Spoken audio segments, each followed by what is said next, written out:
Bapak, Ibu, dan saudara-saudaraku yang dikasihi Tuhan, tidak terasa besok ya kita sudah memulai dengan masa tobat kita, retret agung kita dalam masa Prapaskah menurut kalendarium liturgi kita, dan kita besok mengawalinya dengan Rabu Abu. Ya. Bapak, Ibu, dan saudaraku yang terkasih, apa yang menjadi persiapan kita untuk kita memulai masa retret agung kita besok? Apakah kita sudah sungguh-sungguh menyiapkan hati kita untuk menyambut masa Prapaskah itu? Apakah kita sudah sungguh-sungguh membuka hati kita, membuka diri kita?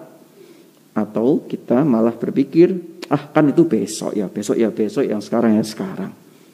Sekarang buat dosa dulu sebanyak-banyaknya, besok bertobat. Apakah seperti itu? Tentu ya tidak ya. Tentu kita seharusnya menyiapkan hati kita mulai saat ini untuk menyambut masa-masa Prapaskah yang akan kita laksanakan mulai besok. Dan tentu masa pertobatan bukan hanya pada saat masa Prapaskah saja. Jadi masa pertobatan harus terus-menerus digaungkan dalam hidup kita, dalam diri kita, selanjutnya dan selanjutnya.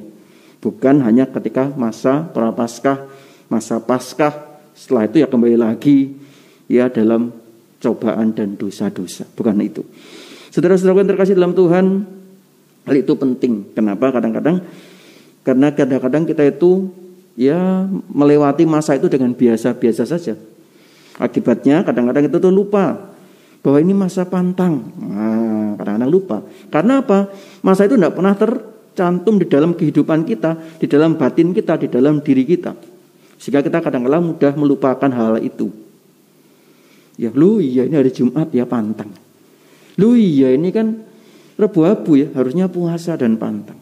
Kita lupa. Ini kan masa pantang ya, harusnya begini. Kita lupa kadang dengan itu. Karena apa? Tidak pernah dibatinkan dalam diri kita. Sehingga kita mudah melupakan. Beda kalau misalkan kita misalkan kita masih bekerja di akhir bulan tidak gajian, kita langsung akan berpikir ya, kalau belum gajian ya, karena soal gajian selalu ada di dalam benak kita, pikiran kita, hati kita. Sehingga kalau nggak gajian, tanggal 1 kok belum gajian ya, harusnya tanggal 30 gajiannya kemarin kok. Ya, terus langsung nelpon ke bagian bendahara, bagian keuangan, ini kok kira belum gajian, sih ngenai. Tapi kalau soal pantang, ya Tuhan maaf ya, kemarin saya lupa pantang daging Tuhan, maaf, sorry, nanti minggu depan saya tebus ya. Terus dengan pengakuan dosa, Romo kemarin saya lupa untuk pantang daging Romo, besok ya lupa lagi gitu ya. Nah ini karena tadi itu tidak pernah ada dalam diri kita soal itu, dan kita anggap itu satu hal yang biasa.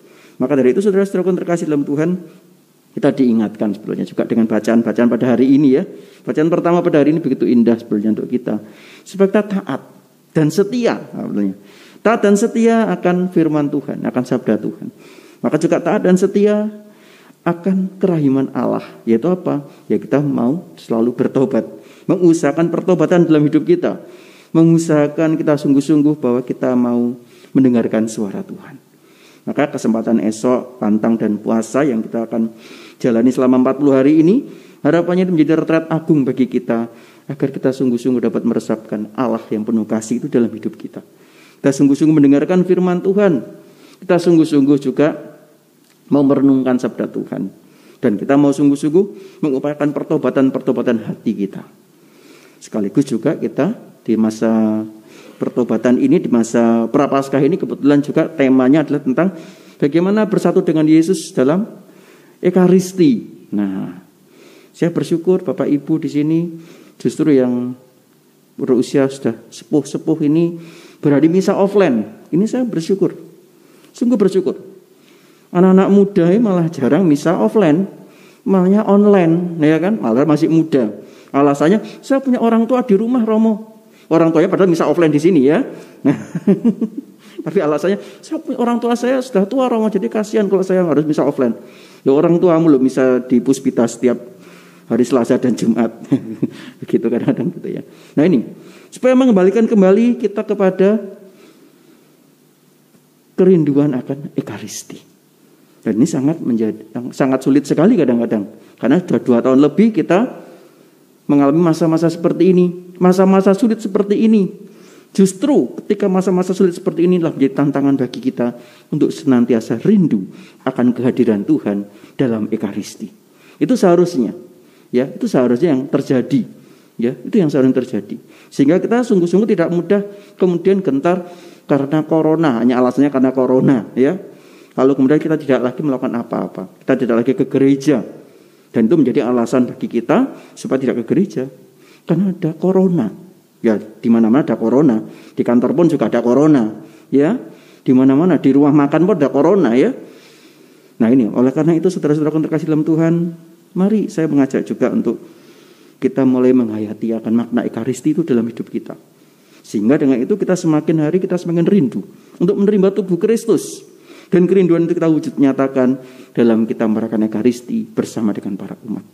Oleh karena itu saudara-saudara yang terkasih dalam Tuhan, mari kita tanggapi sabda Tuhan pada hari ini dengan hati yang penuh syukur, agar supaya kita sungguh-sungguh dapat merasakan cinta Tuhan, dan kita juga dapat menyiapkan hati kita untuk mengawali masa taubat kita di dalam masa Prapaskah mulai esok dengan sampai 40 hari ke depan, sehingga kita sungguh-sungguh dapat merasakan upah yang kita dapat rasakan, yaitu dengan kita boleh merayakan Paskah, boleh merasakan bagaimana Allah yang telah bangkit ini sungguh-sungguh mencintai saya, mencintai keluarga saya, mencintai kehidupan saya. Sehingga dengan itu kita semakin hari juga semakin memantapkan hati kita untuk selalu setia mendengarkan suara Tuhan dan menjadi berkat bagi sesama kita. Berkat Tuhan menyertai kita sekalian.